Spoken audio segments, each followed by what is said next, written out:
This episode brought to you by HelloFresh. Delicious pre-measured ingredients and simple chef-made recipes delivered to your doorstep every week.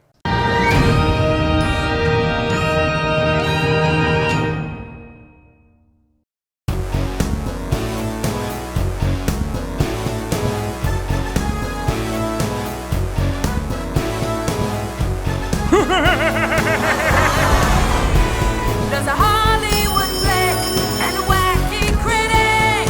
What you gonna watch?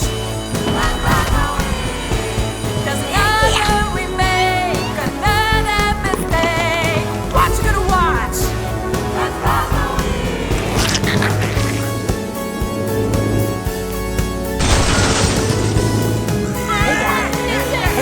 This movie sucks.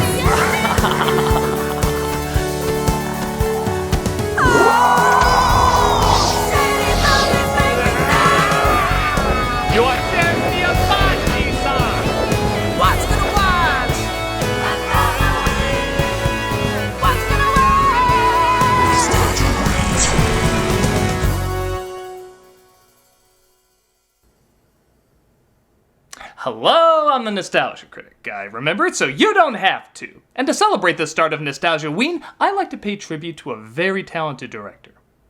Yes, that's the right picture.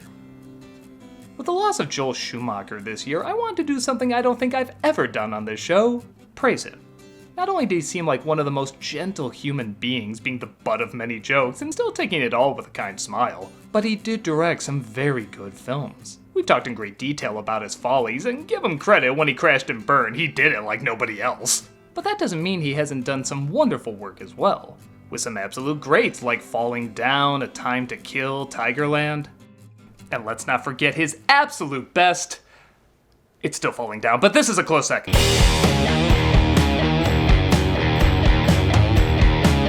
A lot of people ask, how the hell did they pick Schumacher to take over for Burton with the Batman movies? Well, if you saw this film, chances are you might have picked him too. Released in 1987, Lost Boys is a very wild, dark, hugely entertaining flick that balances being grim and dreary with being ridiculous and fun. It's not often you can say that Joel Schumacher directed a cool, badass movie, but I'll be damned if that's not exactly what he did here. With a great style, likable characters, and an interesting story that honestly did more with vampires than a lot of other popular vampire stories did. It's one of his best, and we're gonna look it over today. So in honor of a fallen talent, let's start off Nostalgiaween with one for me, and one for Joel. This is Lost Boys. The film opens with a gang of mullets led by a kid named David, played by Kiefer Sutherland, checking out some prey down by the boardwalk. Damn it, this must be one of those new cars that requires keys! Keys will be the death of us all! We next cut to a family moving to Santa Carla. There's Dianne Wiest as the mother, because that's just what you do with Dianne Wiest, Corey Haim as her son Sam, and Jason Patric as his brother Michael. It's a strange town where rodents get laid, women just look at each other, wall whales are up 20%. This, and all work is outlawed. Is there any jobs around here? Nothing legal. I'll just pretend California has changed a lot since then. They visit their grandfather, who lives on Legends of the Fall, which disappoints the boys immensely. Can you guess why? There's no TV. Have you seen a TV? I haven't seen a TV. You know what it means when there's no TV? No MTV. For those wondering, TV is what we used to use to waste our time and hate each other before the internet. Second shelf is mine. That's where I keep my root beers and my double thick Oreo cookies. Nobody touches the second shelf but me. I've only just met you, but you're my hero. In case you forgot, this is a Schumacher movie.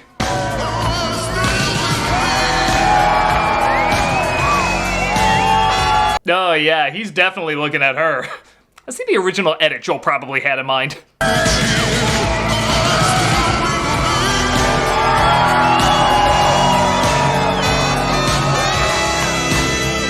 Just be who you are, man. I am. I'm just gonna hang with some boys in black leather. I just outed myself, didn't I? You should be proud. Their mother applies for a job at a video store ran by a guy named Max, who I swear is cartoon Egon. And Sam walks into a comic store run by two sleeping parents and their two boys, Edgar and Alan, played by Corey Feldman and Jamison Newlander. They are the best part of this movie. I'm looking for a Batman number 14. That's a very serious book, man. Only 5 in existence. 4, actually. I'm always looking out for the other 3. This is how nerds wish the world talked. And yes, I too see the irony about how much a Joel Schumacher movie is bragging about how much it understands Batman. Clearly it should have taken a page from how much New Mutants understands X-Men. Michael follows 80s Esmeralda and finds she hangs with a band of neck hairs. What's your name? Star. Oh, you're folks too, huh? What do you mean? Ex-hippies. I came this close to being called Moonbeam. My father is Elon Musk, so he almost didn't even use letters.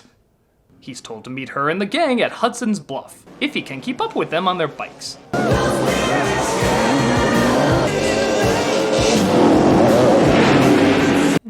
This is cool, but it needs far more Alicia Silverstone and Coolio. 10 o'clock, lights out. Back at home, Sam's mom wishes him goodnight, but he asks her to close the closet. This is a terrible thing to admit. One of the reasons I divorced your father was because he never believed in the closet monster. Way to mix humor with parental abandonment issues, Ma! To be fair, given the tone and wardrobe of this film, I'd say the closet did play a big part in why they broke up. Brought you something to dress up your room with, Sam. You know, in case you come across wood. Grandpa. Ah, come on, you know that's the only beaver we're gonna see in this bedroom. And for those who think I'm going too far with that joke, he puts the beaver away in the closet behind this poster. As a comedian, I'm only human. At the gang's hideout, Michael's given some Chinese food, which he's told is maggots. You're eating maggots. How do they taste? I've seen some Chinese buffets serve worse. He goes through an initiation of sorts when they ask him to drink a bottle of blood. What a sheep. If all your friends jumped off a bridge, hey, they're jumping off a bridge, let's go! I really enjoy this scene because it's like he forgets he's falling for a moment. Sorry guys, what's my line again? Oh, that's right. He wakes up at home and he's asked by his mother to babysit Sam while she goes out on a date with Max the following night. I'm a lonely boy. I ain't got a home. Okay, does the film think he's 6? I ain't got a man. I ain't got a song. I hear you, Husky. The sooner he stops pretending, the sooner we can all stop pretending. Actually, the dog senses Sam is in danger, and he attacks Michael in the most hilarious something about Mary way ever. Maybe I'm getting problem child flashbacks, but that animal hopping on him is freaking funny to me. Sam finally puts together that Michael's a vampire, and he has one of the funnier reactions to hearing this news. You're a vampire, Michael. My own brother, a goddamn shit-sucking vampire. Oh, you wait till Mom finds out, buddy. He acts less like Michael's damn for all eternity and more like he stepped on his PS4. Oh, you wait till Mom finds out, buddy. Now I'll never know how underwhelming Last of Us 2 was. I hate you!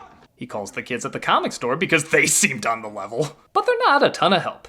Get yourself a good sharp steak and drive it right through his heart. He's my brother. Okay, we'll come over and do it for you. No. Come on, we've done it to a lot of vampires. Hopefully.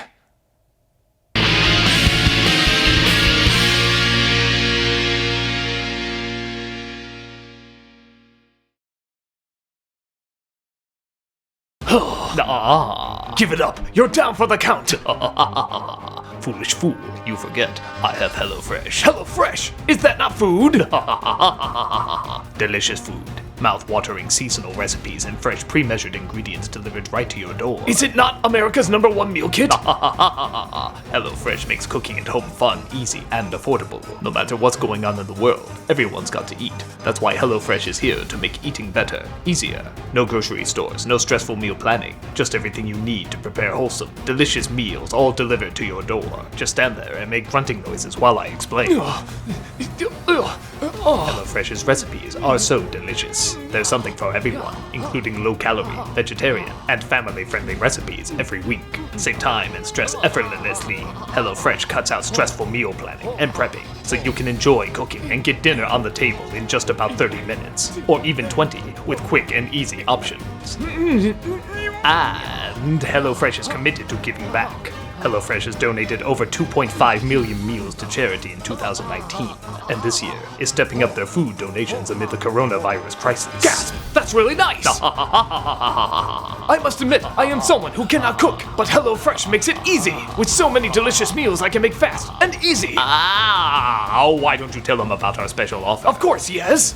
Go to HelloFresh.com and use my code CRITIC80 to get a total of $80 off across 5 boxes, including free shipping on your first box. For you see, I have already won. That's not true. You are defeated. Ah, yes, but with HelloFresh, I am full. No, I am hungry, and therefore must get HelloFresh. Curse your logical science. Yet praise HelloFresh. Go to HelloFresh.com and use the code CRITIC80 to get $80 off across 5 boxes, including free shipping on your first box. Ha ha ha ha. Delicious. Like our videos? Subscribe to be notified about them. Want to actually be notified about them? Click on that bell as well. Also, don't forget to check us out on Twitch. Playing some games, telling some jokes, and overall having a good time. Hope to see you there.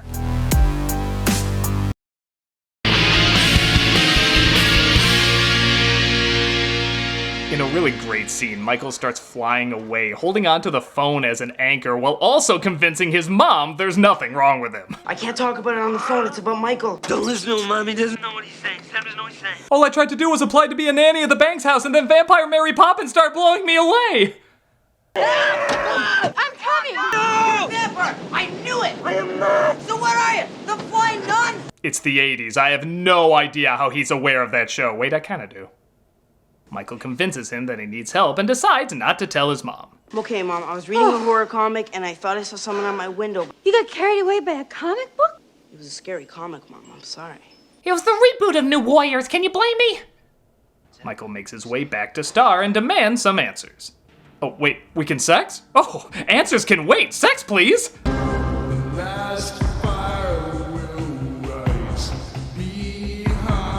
This music doesn't feel right somehow. Let me try this one. That's more like it. He returns home maybe, or maybe not getting answers, but his boner could care less. However, his mother demands answers as well. If there's a girl, I'm tired, Mom. we could talk about anything you wanted to talk about. I have more serious things in my mind than girls. Previous scene definitely disagrees with you. Their mom tries to apologize to Max for leaving during their date, but she's attacked by his dog.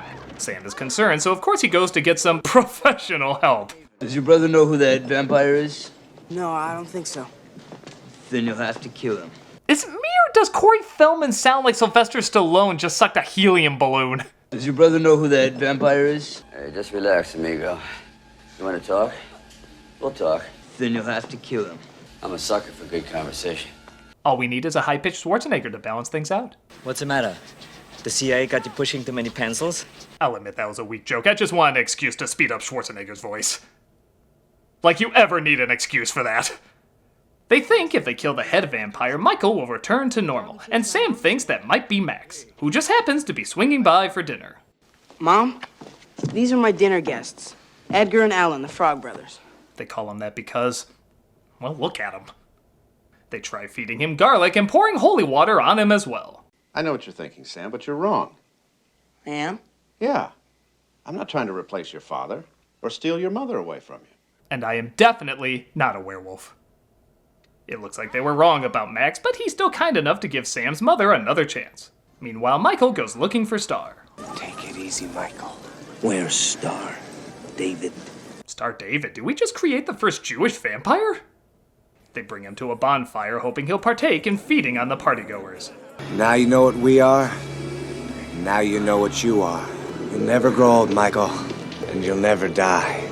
But your popularity will waver back and forth. Michael returns home, but Star follows him.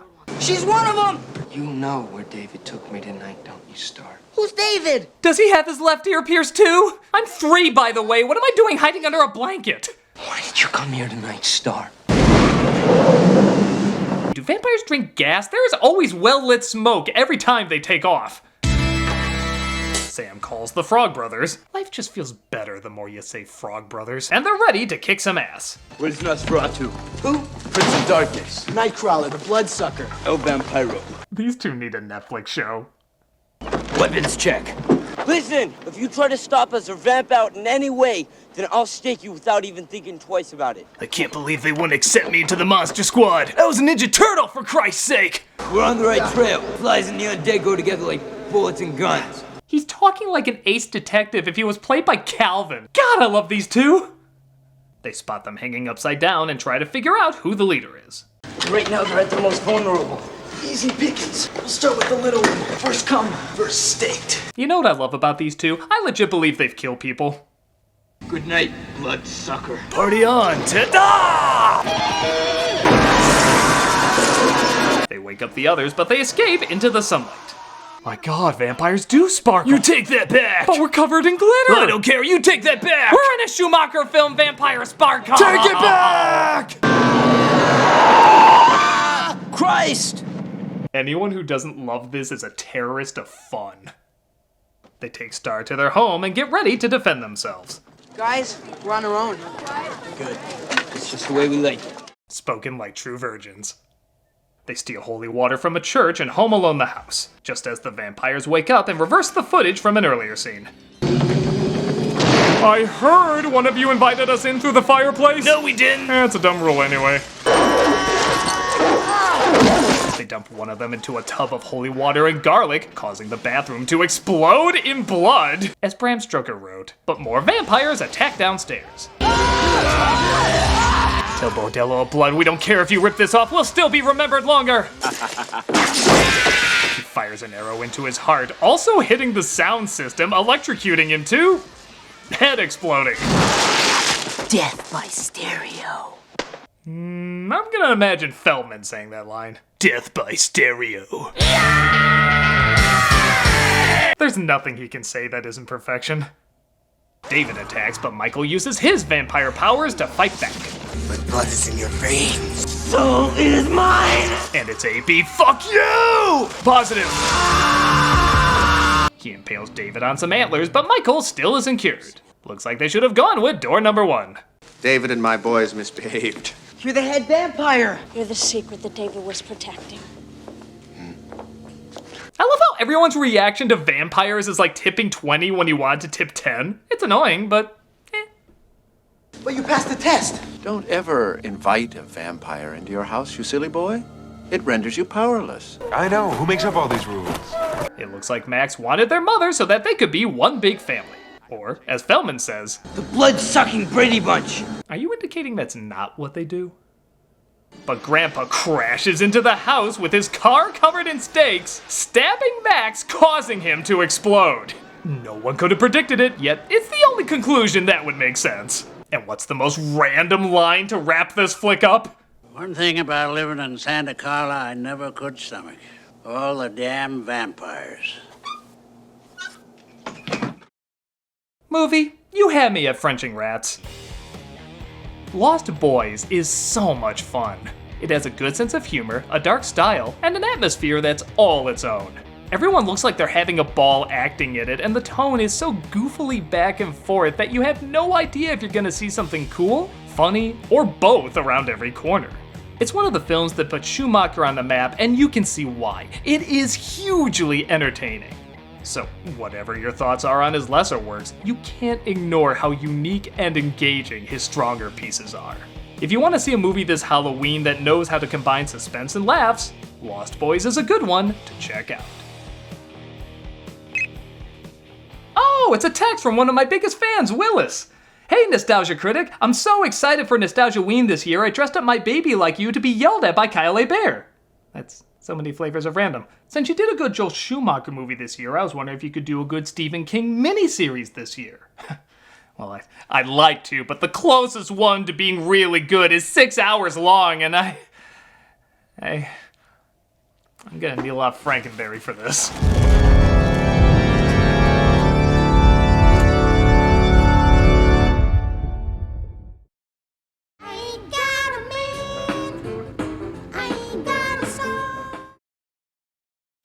Hey, Doug Walker here doing the charity shout out, and I unfortunately have kind of a sad story to tell you here. You might be wondering why I mentioned a certain fan at the end of this video named Willis. That's because it's based on a real fan who sadly passed away recently. His wife just notified me, and I remember meeting them at a con, and they really did dress up their kid as the Nostalgia Critic and got a picture of Kyle Bear pretending to yell at him. And just a heads up, in the actual picture, the baby's not crying. They photoshopped that onto him from a different picture, like in the original. Like, I think he's asleep with like the hat down, so don't worry about that. But I remember talking to these people, and they were just so sweet and so kind. And she contacted me and said he was just both of them were such huge fans. And one of the things that she knows he would really have enjoyed is if somehow he made it into a Nostalgia Critic video, whether that was just a quick mention or whatever. So